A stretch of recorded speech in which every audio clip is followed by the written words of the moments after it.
শনিবার দুপুরবেলা কৈলাসহর ঊনকোটি কলাক্ষেত্রে জেলা কংগ্রেস কমিটির উদ্যোগে একটি গুরুত্বপূর্ণ আলোচনা সভা অনুষ্ঠিত হয়। উক্ত আলোচনা সভায় উপস্থিত ছিলেন অল ইন্ডিয়া কংগ্রেস কমিটির সম্পাদক ক্রিস্টোফার তিলক, প্রদেশ কংগ্রেস কমিটির সভাপতি আশিস কুমার সাহা, ঊনকোটি জেলা কংগ্রেস কমিটির সভাপতি মোহাম্মদ বদরুজ্জামান, প্রদেশ কংগ্রেস কমিটির সাধারণ সম্পাদক রুদ্রেন্দ্র ভট্টাচার্য, জেলা যুব কংগ্রেসের সভাপতি দেবাংশু দাস থেকে শুরু করে একঝাঁক কংগ্রেস দলের নেতৃত্বরা উপস্থিত ছিলেন। 2028 সালে এককভাবে রাজ্যে কিভাবে কংগ্রেস সরকার গড়া যায় এবং সংগঠনগুলি আরও কিভাবে মজবুত করা যায় সেই সব বিষয় নিয়ে আলোচনা করা হয়। এদিনের এই আলোচনা সভায় রেকর্ড সংখ্যক দলীয় কর্মী সমর্থকদের উপস্থিতি লক্ষ্য করা যায়। কৈলাসহর থেকে শুভঙ্কর দাসের রিপোর্ট, স্টার ত্রিপুরা। উনি পাঠিয়েছেন সম্পাদক ক্রিস্টোফার তিলকজিকে।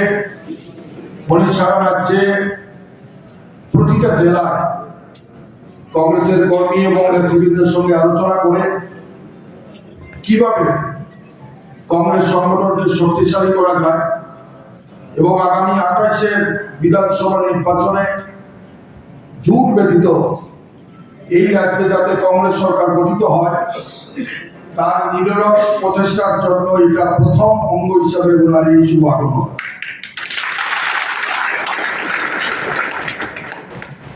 मैं तिलक जी का बहुत आभारी हूँ कि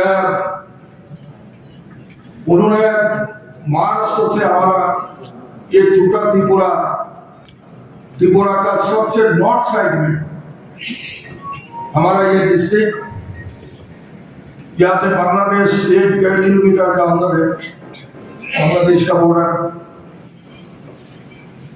आपको हम एक बात कहना चाहता हूँ, क्या जितने आदमी आया है हम सब सोयल का आदमी ये अगरतला दिल्ली बैठ के ये नेतागिरी करने के लिए हम लोग नहीं है, हम वर्कर है और स्वयं का अंदर काम करता हूं। इसका कारण लास्ट पंचायत चुनाव में इतना पंचायत त्रिपुरा का अंदर किसी ब्लॉक के इतना पंचायत कांग्रेस पार्टी जीता नहीं।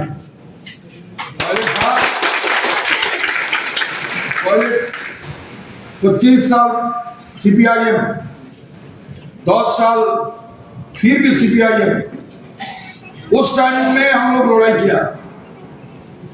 लड़ाई करके कुछ पंचायत कांग्रेस का अनुकूल में था, कांग्रेस का खाता भी था। बीजेपी का अमल में इतना गुंडागर्दी, इतना वर्कर को पैसा देना, हमारा कांग्रेस वर्कर को ऊपर इतना अत्याचार, फिर भी कांग्रेस वर्कर ये कैलासर में बीजेपी का साथ लड़ाई करके कुछ इलाका में सीपीआईएम का साथ लड़ाई करके हमने 102 पंचायत इलेक्टेड मेंबर हमने चुनाव में इस एरिया से जीता है।